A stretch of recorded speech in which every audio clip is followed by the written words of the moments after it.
गोपीनाथ मुंडे चौक परिसरात घाणीचे साम्राज्य. प्रभाग क्रमांक 1 मधील नागरिक संतप्त.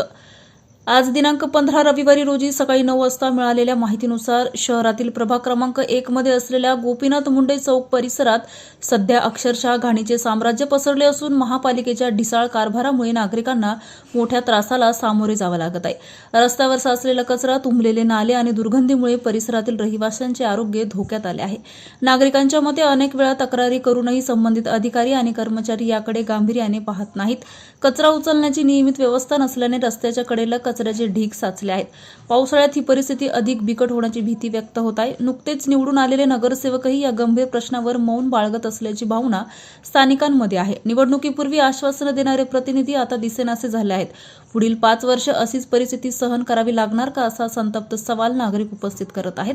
महानगरपालिकेने तात्काळ प्रभाग क्रमांक 1 मध्ये विशेष स्वच्छता मोहीम राबवून साचलेला कचरा उचलावा, नाल्यांची साफसफाई करावी आणि नियमित देखरेख ठेवावी, अशी ठाम मागणी नागरिकांकडून होत आहे. अन्यथा येत्या काही दिवसात तीव्र आंदोलन छेडण्याचा इशाराही स्थानिकांनी दिला आहे. शहर स्वच्छ ठेवण्याची जबाबदारी केवळ नागरिकांची नसून प्रशासनाचीही आहे. मात्र प्रशासन झोपेत असल्याचं चित्र सध्या प्रभाग क्रमांक 1 मध्ये दिसून येत आहे. आता तरी महापालिका जागी होणार का, असा सवाल सर्वसामान्य नागरिक विचारत आहेत.